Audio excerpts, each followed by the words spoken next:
is very quick. Ready? I'm ready. 1, 2, 3. Red smoke dances back in the window, and I can see. I'm Jason. I am the director of this pop punk documentary. I wanted to make this documentary just to talk about and educate how pop punk is becoming such a phenomenon. It's been helping people not only in the present time, but for decades. It's helped people throughout their lives, whether it's Warped Tour, whether it's selling out shows all over the world. I just want people to know more about it and how much I love it and how much it's helped me out throughout my life.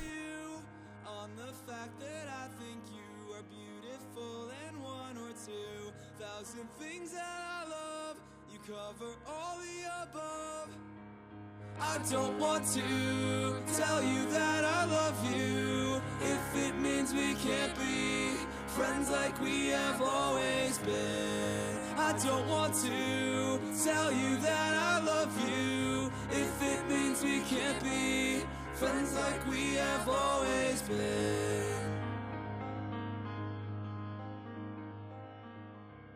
My brother is 5 years older than me, and he got me into this genre. He'd show me bands like Blink-182, Set Your Goals, Green Day, the Wonder Years. He showed me basically the roots of pop punk that he listened to. I kind of evolved from that. Another Modern Baseball. Another Wonder Years. This is so hard to find, but I found it on eBay. I kind of liked some of the bands he listened to, and then I liked bands that he didn't like. But it all started out with him showing me Mutiny by Set Your Goals. I was talking about before Mutiny. This was expensive. This is a very expensive vinyl. I remember listening to Mutiny in his car when I couldn't even drive yet, and he would blast it. And I mean blast it. I mean, we were in neighborhoods and screaming, Mutiny! Screaming in our backyards. And it was awesome. And I was just like, I want to be a part of this.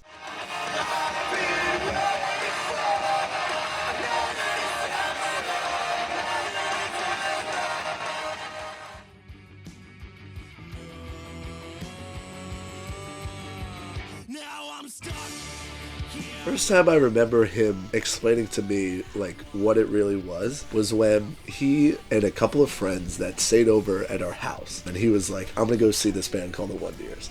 And I was like, I have no clue who they are. And he's like, they're from Philly and they're playing in a basement. And I was like, a basement? I don't know how this is gonna go. I was like 14 at the time. I was like, I don't know anything about the whole scene. And he's like, no, it's gonna be awesome. So two friends of him went, and he just told me, and he was like, it's unreal seeing a band in a basement. It's crazy. First song he showed me was Came Out Swinging off the Suburban album. I was hooked. I never had a band where I related to so much. Seeing them for the first time with him at the TLA was a fantastic experience, just to spend time with him and like have that experience with him because he showed me the genre. I have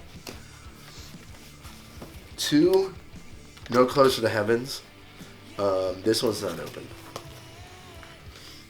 I don't think I will ever open it. And then this is the one I actually play. This is the first pressing. It's gorgeous. Look how pretty. The thing about pop punk, it starts out with Blink and Green Day at the top. They've kind of like, they have roots under them, how bands have like evolved from those top 2 pop punk bands. I think maybe not one route down or maybe a couple steps down is Set Your Goals. I think they started out with their Mutiny album. That was like the epitome of that time. The Wonder Years really are the main band that has helped me out throughout my life, that just I keep coming back to. A lot of their themes have helped me throughout my life. And as you can see, it has a Greatest Generation on it. I have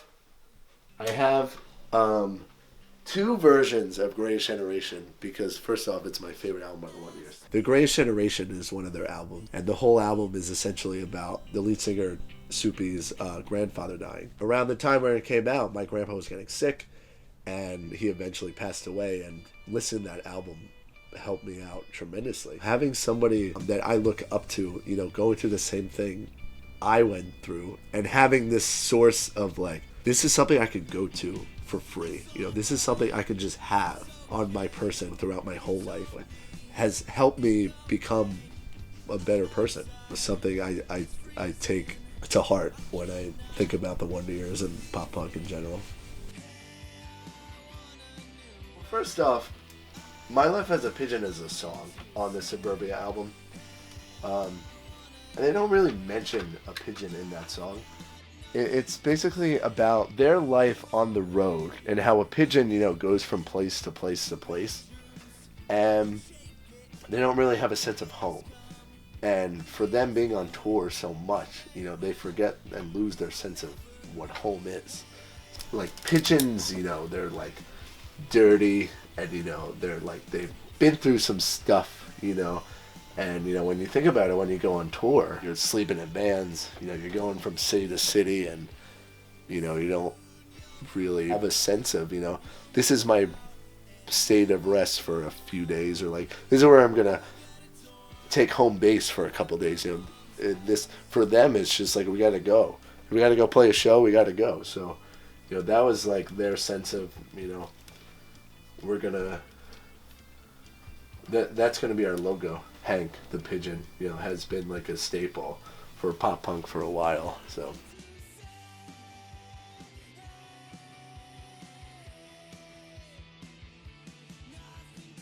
my brother got me into this genre when I was maybe like 5 years old, so he was always listening to music in his room, so I looked up to him and I listened to the same stuff. I started listening to pop punk when I was in around 7th grade. My older cousin Dean showed me Get Stoked on it, and I just fell in love with the sound. Since I was old enough to enjoy music, I've like Blink. Like 3 years old, All the Small Things comes on. I'm sitting there in my baby seat, jumping up and down. Really that young? I'm not even joking, no. And like spiraled into watching MTV and seeing like New Found Glory and Good Charlotte, like some 41. I forgot about all that. All them messed, if anyone remembers them. Who? Exactly. And yeah, just throughout the years, snowballed into what it is now. Come home from school and put on Fuse TV because MTV wasn't showing music back then really, unless it was like 7 in the morning.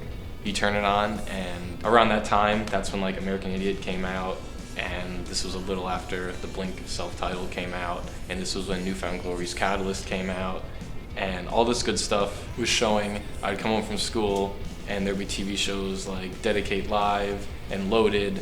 There's Steven's Untitled Rock Show, all this cool stuff that just wasn't on any other channel. No other channel really showed music like this, more than just music videos, and that's what MTV was doing at like 7 in the morning. No person really got me into the genre. It was just, you know, playing video games. None of my friends when I was 9 years old like pop punk, and no one really even knew like that's what pop punk was. It was just another form of rock, and that was, you know, it was upbeat, hard-hitting, emotional, like so much angst in it, and I guess that's what really hooked me in, and that's the earliest I can go back would be, you know, Good Charlotte, Simple Plan, when we're talking like 2001, 2, 3, 4. My dad didn't listen to a lot of pop punk music, but he listened to a lot of rock and roll, and that's what kind of influenced me to listen to pop punk music, like all like Beatles, Rolling Stones, like they were the early like pioneers for this type of music, and he pushed me kind of towards all different type of music that I listen to today. That and my sister, she kind of got me into pop punk more. She brought me to my first show and everything, which was Bayside, Starland Ballroom, and I really didn't know them much, but like it was like probably the greatest time of my life, and that's what really like got me into it. I lost both my shoes, and at the end of the show I was happier than I ever was. I don't know. Hats that are like pop punk bands. I have like metal hats and no, that's cool. Yeah. So why do you like it so much? Why do you like the genre so much? So I like it so much because it's real. if that makes sense. They're not afraid to write and sing about things that are kind of frowned upon in society, like depression or loneliness or loss.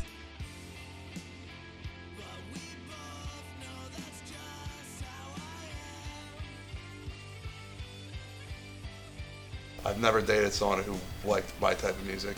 I listen to everything, but like pop punk in general, no one ever liked it.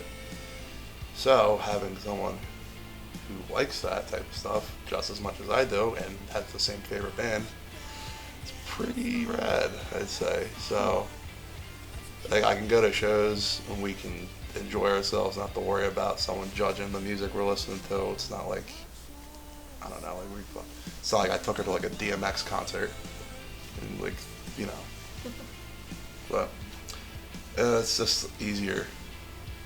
It's more fun being with someone at a show who enjoys the same music as you. Makes it more enjoyable.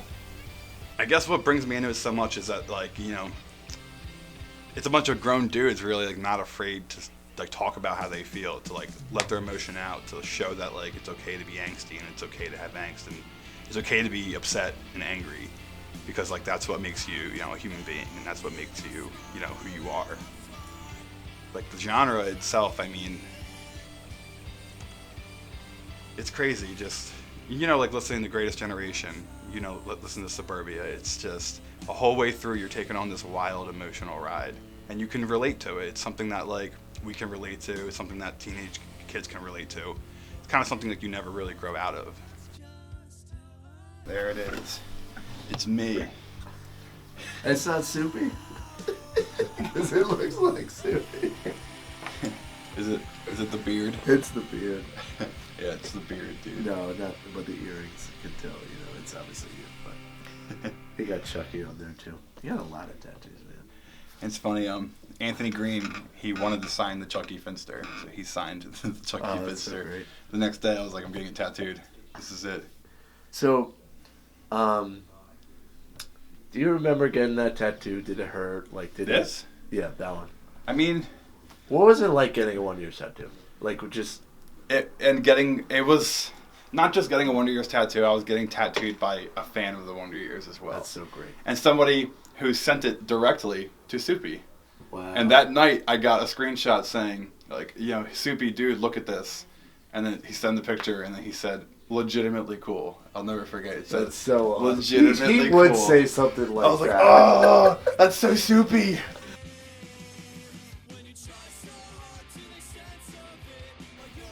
You know, like, what makes you keep coming back? You know, what makes it so special? One, the tickets honestly are cheap. Like, oh my God, yeah. The $20, you can't beat $20 for a show in like a small room than rather paying like $500 to see like Metallica in a stadium. It doesn't compare. Like, it's small, intimate shows that what makes people come back, I feel. No barrier shows too. People jumping off stages, and it's just the atmosphere and everyone there just makes you feel it's like a second home.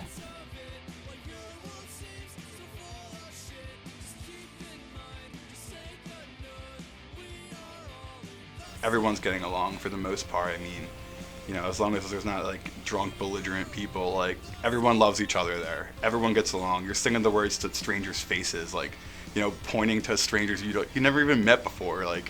And you might even never meet them again, but, you know, you don't care. Like, you're having a blast. Like, everyone's getting along. The music itself is fantastic, but also the band members, they're really big on supporting the fan base, I guess, and just being active with them, and also the fan base itself. Well, the thing that makes it so special is because it targets a certain demographic of people, of, I think, good people that really sort of search for a sense of community and a sense of family because they don't really have it in another place. So they can come to these sort of places, meet these other bands, and become friends with the bands, friends with one another, and really just have a place to go where they can listen to their music and they can watch a performance and they could meet new people and it's a great thing because you can't really find that in a lot of other genres. That's another cool thing about pop punk too, is it really fits in with a lot of other genres, especially in this area. Maybe even here sometimes, there's been a lot of mixed genre shows where you even have like metalcore bands playing with pop punk bands, and usually it's received pretty well. Yeah. I mean, no one's like laughing at it like, huh, what's this? When's Dividing Galaxies going on? There's some stupid name like that. There are a lot of stupid names. Yeah.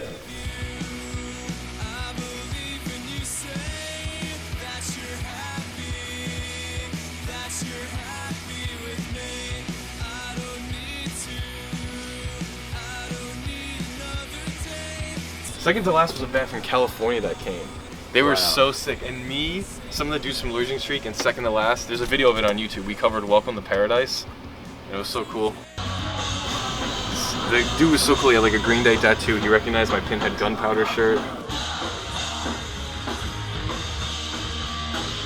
That's that dude, Brian, that I talked about, who hit me into the door. It's a straight edge clothing line. Cross check from New York. Hang tight, hang tight. Ones you forgot. I think they're from the shore. Maybe Losing not. Streak, that's your band. Love Losing Streak. We love Safe Face. Gene Pool's cool. Safe Face. Oh. Was this Bad Case of Big Mouth? Some old easycore band that the guy in Fence Cutter, Avery, used to play in it. We always give him shit for it. Tribute from New York. Backwards Youth was a hardcore band from South Carolina. They were cool. Wow. Hollow Tides, I think they did the tour with Chase and Morgan. So, Ask Backwards, our friend Silvio's clothing line. Franchise is from somewhere.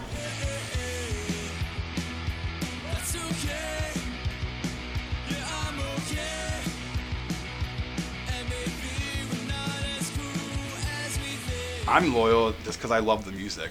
I love the type of music it is. I love the hard-hitting snare, the hard-hitting drums, the guitars, the lyrics, everything about it.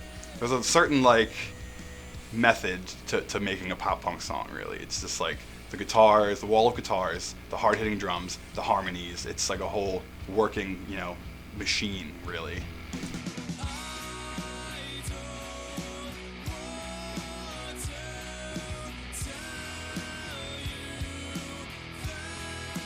Struggling with something, sometimes in society it's looked down upon. It's looked down upon as a weakness, but in this genre, it's not. It's kind of almost viewed as a strength, that something you're going through does make you stronger. A level of trust between the fans and the bands that it's cool, we're all here, let's have a good fucking time, And everyone relates to all that, all the lyrics and stuff in some sort of way. It's a real honest genre, so it's probably the most accessible type of music there is out there. I think it's the fact that it's not huge. You can wear like a Wonder Year shirt to school and other kids won't know what that is, and there's something about that I think feels like really special, and it feels like it's yours. That feeling alone I think is like addictive, and that's what they want. That people want to feel different, and in a good way. They want to feel unique, and I think this genre offers that, because it's not, it's big, but it's not too big. Oh, that's sick. Yeah. And then what's the variant color? It's white. Wow. I don't think I've ever seen a white record. It's so pretty. Yeah, I think this is the only. It has this weird. I don't know what that is though. It's on both sides. No, that's. I've seen that before. It's okay. I do think it's okay that this genre isn't mainstream and that it is at the level it is. It's way bigger now than it is when I first started listening. 10 years ago, it was one of the most popular genres on the radio, on TV, whatever, any media. But I think it's better to have a cult following than have all the music being downplayed by just trying to get famous. And there's still bands like Blink-182, they sell albums like it's nothing. Like bands like that. Really, they're probably the only one anymore that sells albums like that, but all these bands still sell out shows easily. Like the Wonder Years, they sold the show at Buda in 10 seconds. like a good thing that it's exclusive. That like, you know, they're selling out mid-level venues and they're not selling out like the Wells Fargo or BB&T. Like they're selling out these small, intimate venues, and that makes it so much more meaningful because it's, you know, everyone that went there is there like because they love the bands. They're not just there to go.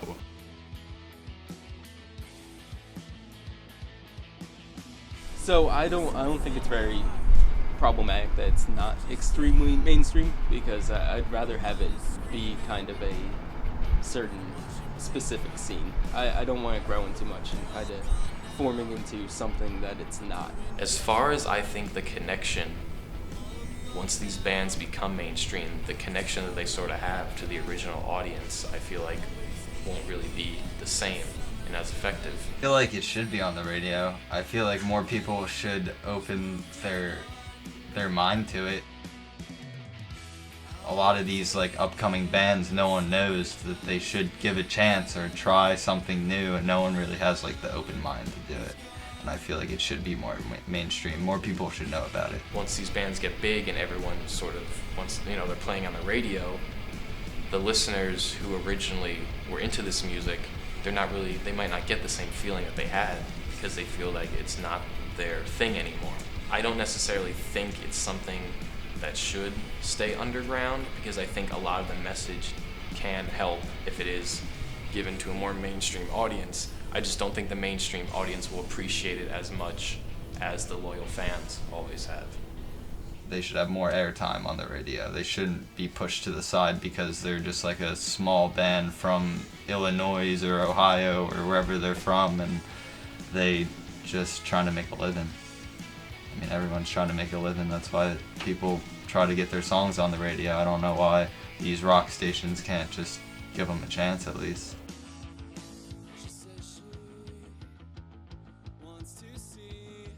It's not just like regular radio, you got Sirius Radio nowadays, which plays a lot of different music. Like they have a whole bunch of different stations focused for like metal and like all that stuff.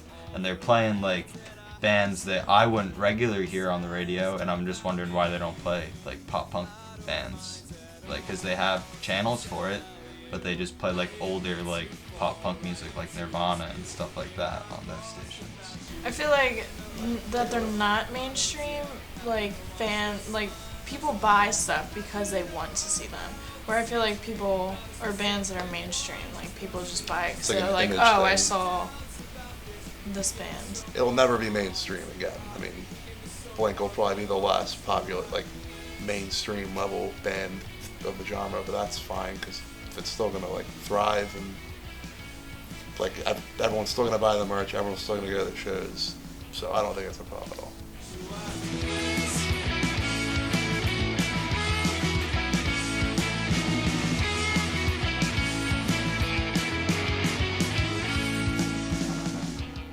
I was probably at half of these and I didn't know you then. Yeah, Most probably. likely, yeah. On the text I sent last night, it's been a while since I felt right about something worth trying, more than just a change of pace. What makes this genre stay alive? It's the people. It's the people who listen to it. There's always a need for it. There's always kids that are going to have sort of problems and that they want to turn to music, and this is, you know, a very soothing type of music for them. This is something that really helps. It's relatable material. It's music that's also easy to play. If you want to start a band, you could easily start a pop punk band. You know, it's something that it's an accessible form of music. You don't have to go far for it to find it, but at the same time, it's not at that total mainstream level yet. Fans are the people that carry on the torch to try to get new members of their friends to go to concerts with them. I got my dad's 60 years old and he got into it. I mean, I'm pretty sure other older people and younger people can get into it too.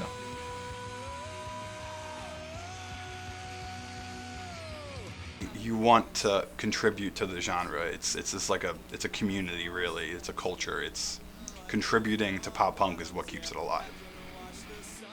I think this genre will always be relatable, and if kids are going to continue to be sad, and they're going to write sad lyrics that other sad kids are going to relate to, and there's, like I said before, like knowing that these shows are going on, in basements, and they're open to everybody, and they're cheap to go to. They don't cost $150. They're not at stadiums.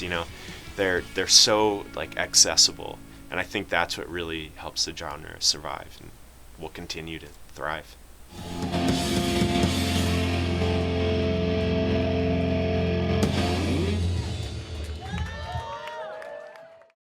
You grow up, you're going to these shows, you're seeing people, and you like want to be a part of it, and then like, boom, one day you are.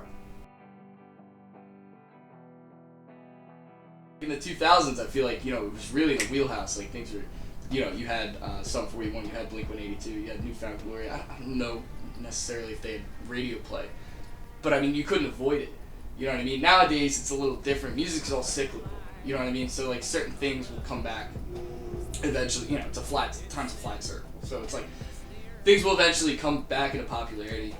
I mean, I loved everyone in Blink and idolized those guys growing up, being like, oh, I gotta wear Dickies shorts and high socks because that's what Blink-182 does. And that's how they look in the Adams song video. And so then when I got older, it was like in middle school, I was like, I gotta dye my hair black because that's what you're supposed to do, and that's what my brothers were doing. It was all just them passing this stuff down, and everything with Tom DeLonge as a kid. I was just like, my first guitar that I wanted to get was the Tom DeLonge Strat, and it wasn't my first one, but it ended up being my second one, and I stuck with that guitar for so long, and now it's still sitting over there. It's a great guitar. Because I wanted to be like, well, I got Tom DeLonge has his name on his guitar, so I want to have my name. I told you everything Tom did. Left arm tattoos. Think I didn't have this necklace? I did. I had that hat. Even before our generation of bands, I think that helped like light a fire under us when we first started. We were like, well, we play pop punk or we play emo, and we're from New Jersey, and like we're from where Census Fail is from, and we're from where Thursday's from, and Coheed, and Saves the Day, and like the early November.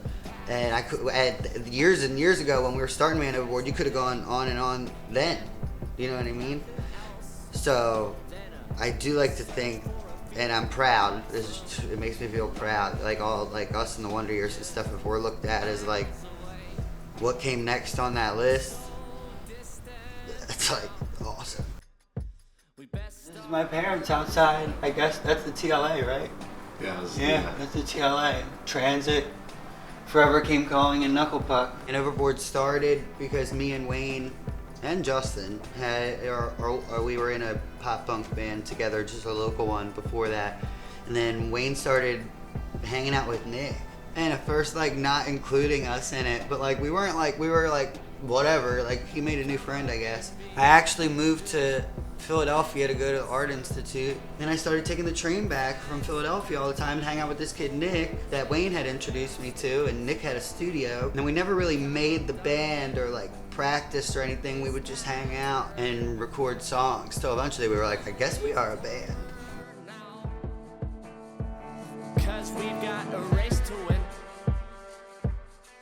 Being introduced to Joe Janata at a party, we hit it off right away talking about music. A couple months out of that relationship, maybe a month or so, I reached out to him and was like, hey, I'm thinking about starting a new band. I could really use some influence, and like I really like the stuff that he was writing. I asked if he could just send me some stuff, and he was actually down to play some music with me. He was like, if you want someone to jam with, I'm down to jam, and we hit it off right away. Started working on some songs, and then Ian and Adam, I grew up with Ian. I mean, he played in every band I was in growing up. And then, so he was in right away. He came home from college and wanted to join.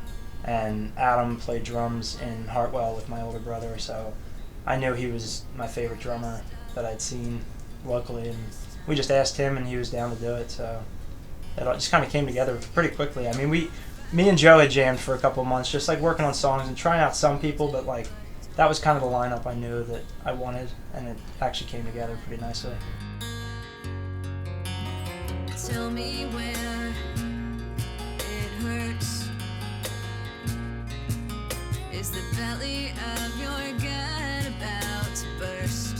I was in another band called Ship to Shore, a bunch of other outstanding dudes. Because I went to high school with the old singer, this dude Mike. He wrote him and Pete, our drummer. Pete actually tried out to be in that band that I was in, right? Called Ship to Shore. And he came out and he practiced and he tried out with us, and it was great. He's an outstanding drummer. And he was like, yeah, like, you know, this is cool, but I really kind of, like, I have, like, another commitment to this other band called Count to Four. And, like, I was like, alright, dude, cool, have fun, you know, whatever, like, he's a good friend, so, like, you know, I would give him a little bit of shit for it. Later on, like, they're touring and stuff, you know, well, they started, that band that I was in broke up, you know, disbanded, and then, yeah, I was so goofy, dude. I was hammered at a party in Haddon Heights, and a buddy of mine, Dave, actually, yeah, like actual Dave, this is cardboard Dave, but like real life Dave, he was like, you know, we were sitting on a porch, and he's like, hey dude, Pete needs a bassist, like Count to Four needs a bassist right now, like their old bassist left or whatever happened. And I was like, oh, that's interesting, like I'm doing nothing, I was in a weird spot in life. I gave him a call, I was hammered, I called Pete, I said, dude, I will play bass for you, you know, like, let me know what's up. So I call up Pete, and he answers, and, you know, I can't exactly remember, like I said, I was a little sauced. Can't exactly remember the conversation, but it was, you know, it ended on the whole, like, you know, yeah, dude, like, we need a bassist, like, let's go. And I was like, alright, yeah, that's awesome. I don't own anything. I don't have a bass. I never played bass in my life, dude. Like, I played guitar. I've been playing guitar since I was 13. I figured, like, how much harder for bass? It's less strings, math, right? Can't be that much harder, right? So I give him a call and everything. We're having this conversation. He has, like, a rig and everything. He has a bass and stuff like that. He's like, dude, I just need somebody to play it. And I was like, let's do it. Let's go. An old heating and air van from some company in Barrington. So we, like, you know, we took everything off. We had to keep the 856. That's where we're from. Every tour has been pretty awesome for one reason or another. I mean, whether it was a smaller room or a bigger room, it's always been pretty great. Just like making new friends on the road is one of the best things ever about touring. Just traveling. That first fireworks tour that we did, that was one of our first tours. Getting to see the West Coast and just feeling like, oh my God, like I've never been to the West Coast, like, and now music brought me to the West Coast. Like, that's pretty crazy. And we were just loving it. That was such a fun tour.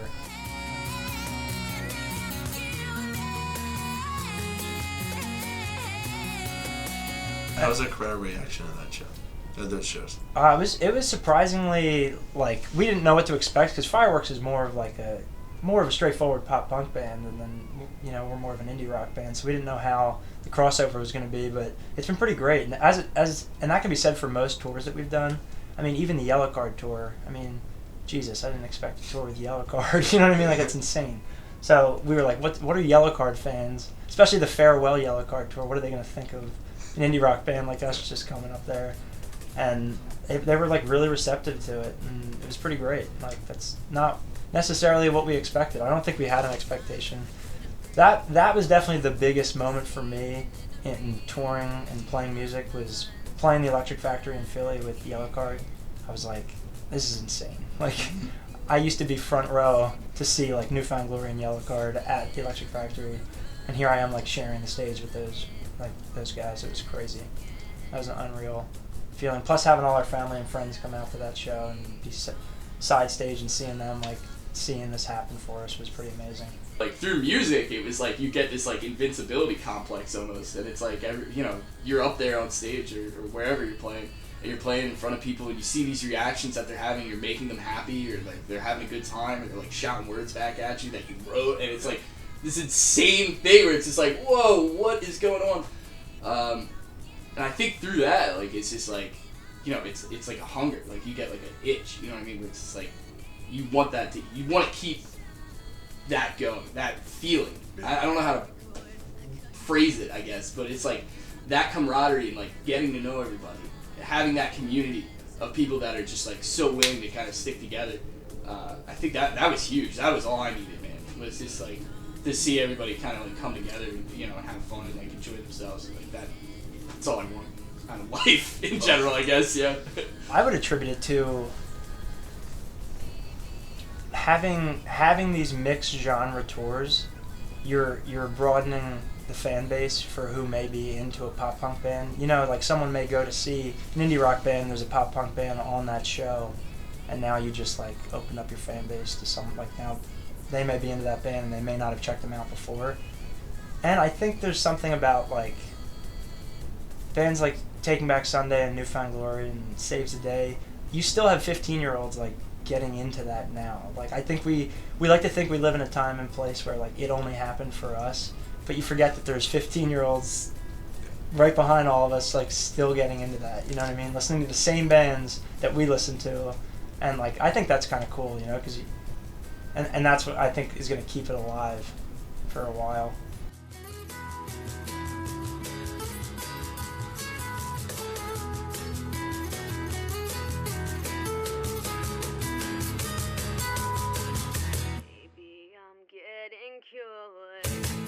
I'm not waiting for you to love me more than I can.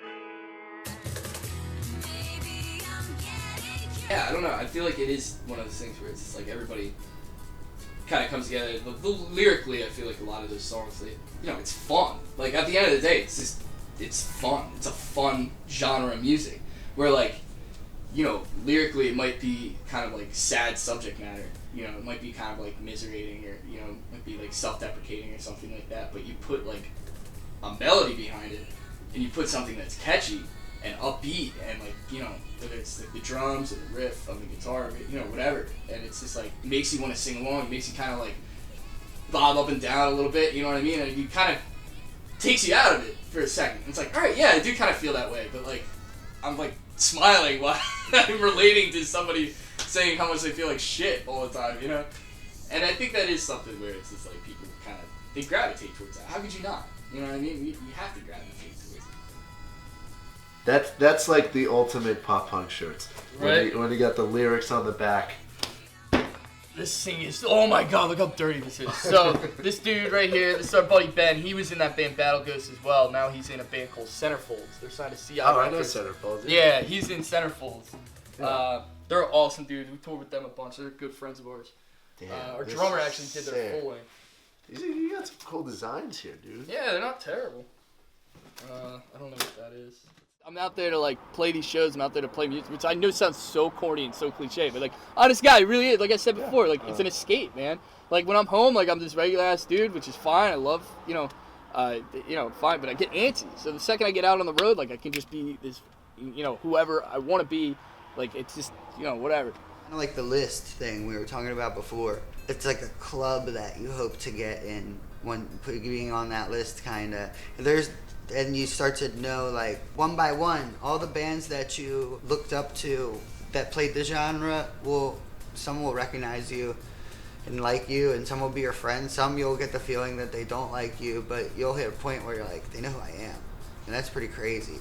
And as far as people who are your age that you came up with, for me, like Tiger's Jaw, Balance and Composure, Transit, The Wonder Years, Title Fight, that was like our pack, you know, when we were like 20. All those bands had to go years and years and years without seeing each other or playing shows together. But if you put any of those bands in a room forever, we're like brothers and sisters. Their camaraderie's really real, because you just feel so good. There was a show that was like, I have Balance and Composure, Wonder Years, and Man Overboard once that like 12 people went to, and then one day you turn around and it's different, and you guys are like, ugh. And we're all from the same area, and so many good times and so many years and years of being on the road together and watching these guys grow and go through different things in their life, in their personal lives, you know, and seeing it as their friend, seeing it reflected in their music can be like a beautiful experience too, you know. So it's a lot of stuff like that is definitely real.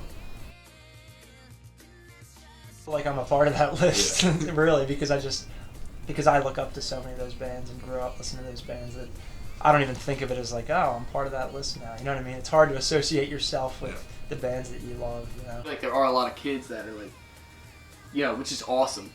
Like kids want to start a band, they see the Wonder Years or they see like the starting line, but you know what I'm saying? Like they go and they see this band, and I know that's how I was when I was younger. I was seeing it and I was like, man, I want to do that. Like that's what I want to do. That's the fucking goal. You know what I mean?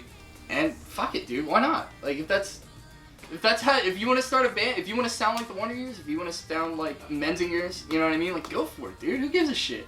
But you got to just do it. And I think going back to what you're saying, this area is such a great place for that because there are so many people to look up to in terms of, you know, starting a band. And there's so many success stories. And it's the kind of thing where it's like, you know, if they can do it, why the hell can't we? Thank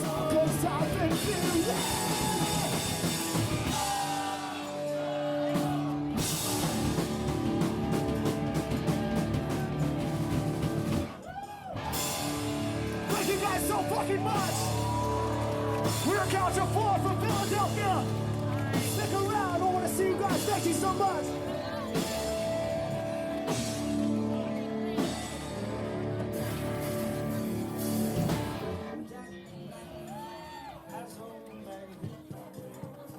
Thank you.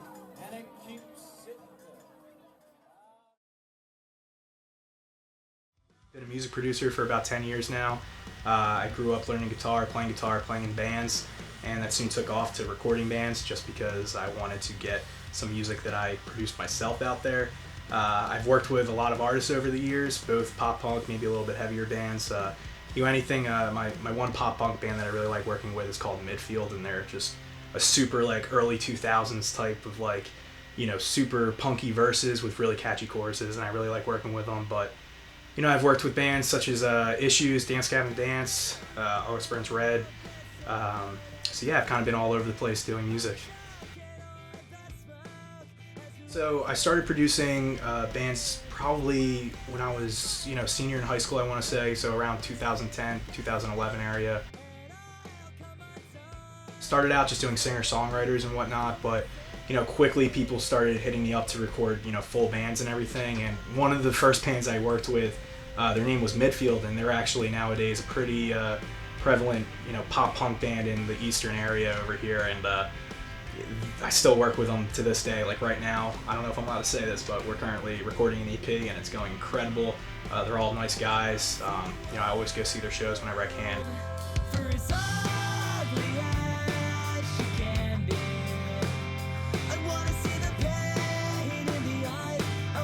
I love working with them because they bring back pop punk to like its roots, you know, like they really remind me a little bit of like a Newfound Glory or like an All Time Low or something like that. And I just love working with them. All the music's so great, and you know, couldn't ask for anything else. I work with both you know, softer artists, I guess you could say, and heavier artists. Pop punk kind of lies in the middle. For heavier bands that I work with, a lot of the things have to be super tight and super specific, and you know, we can go on for hours thinking of tones and thinking of transitions for each, you know, arrangement that we're working on. But for pop punk music, every time I've recorded it, I've just found that these guys or girls come in and they have songs that they want to do, and I press record and they freaking do it, you know. And it's just, it has an emotion to it, has a feeling to it. Not saying that other music doesn't have a feeling to it, but there's something about pop punk that you can kind of just press a button and like let it go, and it just kind of does everything by itself, you know. I'm nearly froze, but now with the old me and you, we were both looking.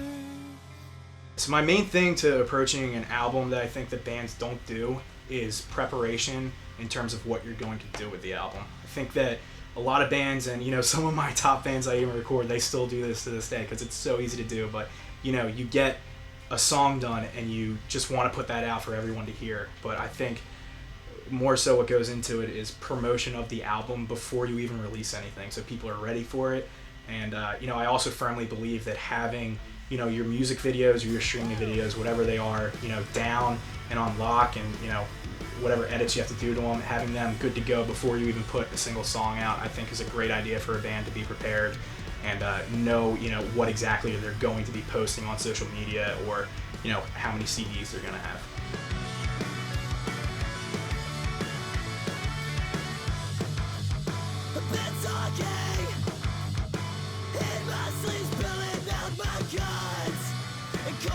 So I think when bands are coming into the studio and they are, you know, pop punk bands wanting a heavier vibe to them, that's my job to help them out with that. If heavier bands are coming in and they want a chorus that's super poppy and they want to attract people that love pop punk music, my job is to, you know, write a catchy lead in the chorus, or, you know, write harmonies under the clean vocals or something, or, you know, change the drum beat up so it's a super poppy beat or something to help them out. And little tweaks like that between genres, I think, help connect, you know, end listeners to each other, whether it be people liking heavier music or softer music. I think it just kind of connects everyone. So much fun. I was kinda hoping you'd say. Yeah, apparently this Brighton bar is supposed to be like unbelievable. It's small, very small, but it's supposed to be really cool. Always considered the Brighton bar to be our home base. Every time we've played a stretch of shows away from New Jersey or just away from the shore, even still in Jersey, we always try to throw a show at Brighton because they've been great to us. You know, we have a really good relationship with them.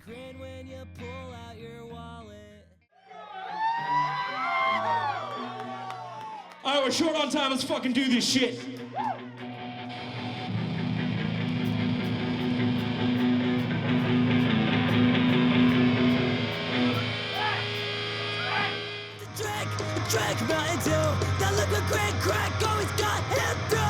Matt and Mike were in a previous band called the Slappies for about 3 or 4 years before the Superstars started. And when they broke up, Mike was still very much wanting to play music, so when I had met Mike in, I think 2012, we met at a Coed and Cambria show in Atlantic City.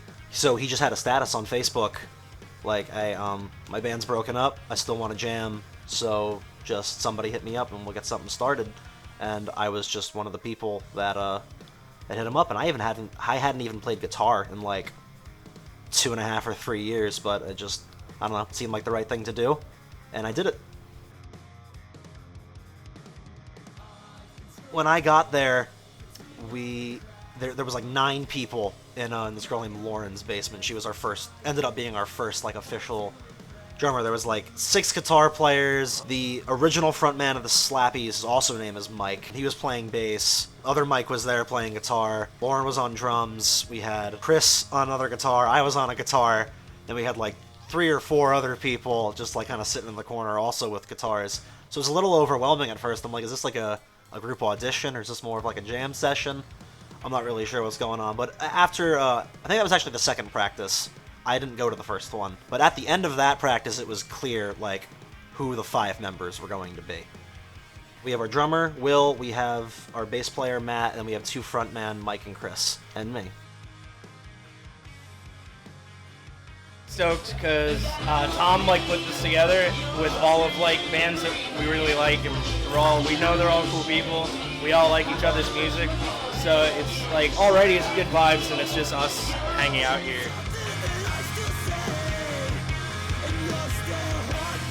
Being honest with myself and maybe coming to terms with things that have happened to me that I've never really just talked to someone one-on-one about, and it ended up being easier and more powerful and more helpful to me to be able to sing it and sing it loud to just dozens of people, as many as I can.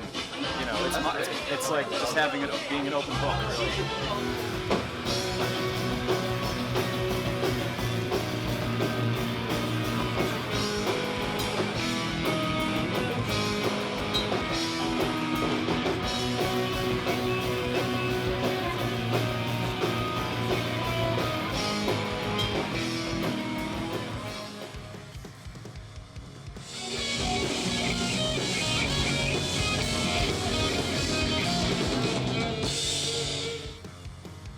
This show in particular, like, we're super close friends with Cardinals. Highschool Superstars are super close friends of ours.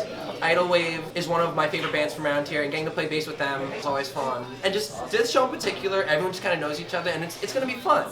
like everything else. Keep it to yourself for a while in the meantime.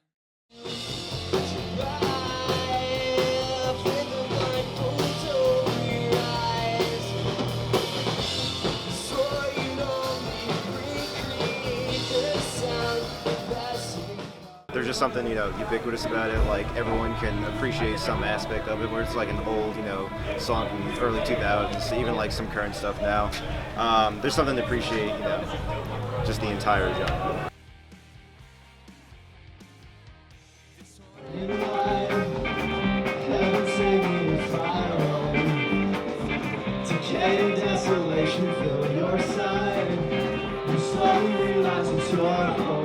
For me, it's like the people, hands down the people. Like every time you play one of these shows, you come to these shows, like whether or not you're playing it, it's like you show up and everybody's ready to have a good time. Everybody's ready to make new friends, like that kind of shit. It's like, it's an overwhelming sense of community. Like even if it's temporary, even if it's just for the night, you end up like meeting some real good people, and you never know how long, like how far that'll take you.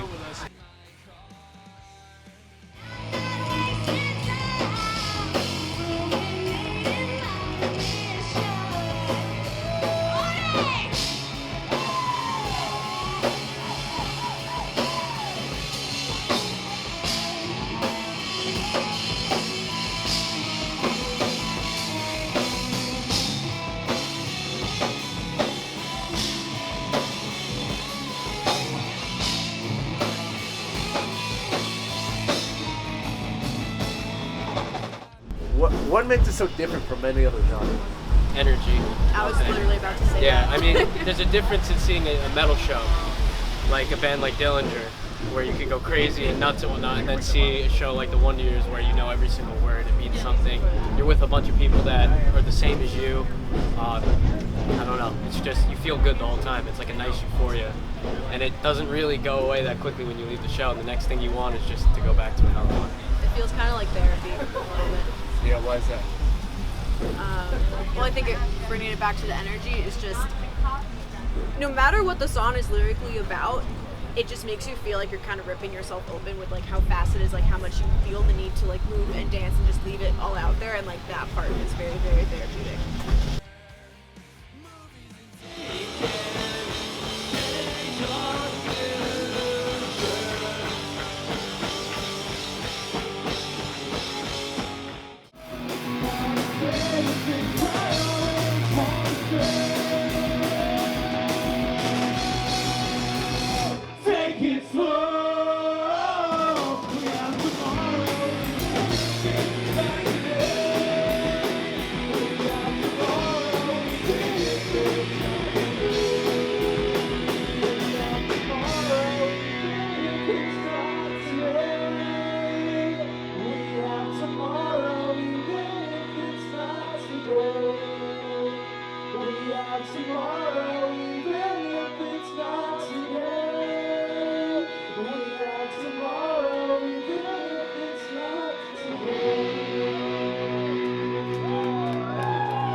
Your little feet will leave this fucked up town,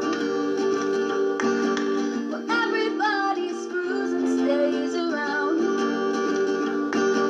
The house you grew up in is up for sale. Half your class failed. They'll stay around for one more go. You're packing up and shipping out your shit. Like the denim that you bought but never fit. You learn more from Blink-182 than from 13 years at school. And your forever just broke up with you. So ride it out and take your stand and let go of the people who don't want to hold your hands. 'Cause in your head, the past is dead. You said who cares about the others? The future is for lovers. The future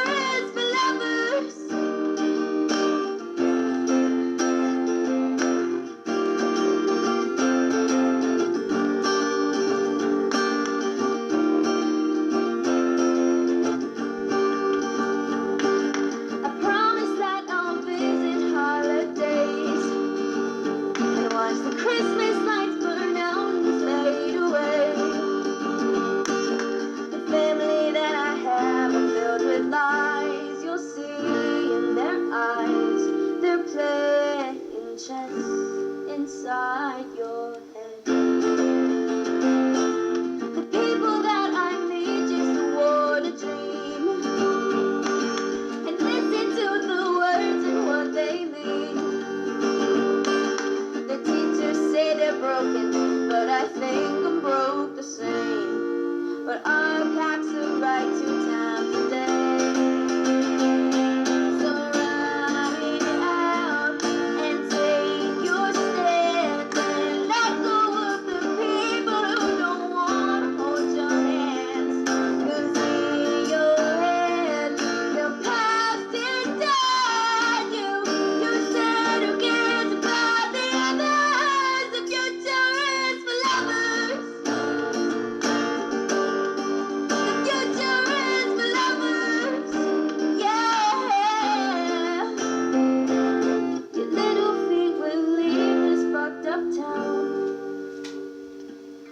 where everybody wants to bring you down. Your future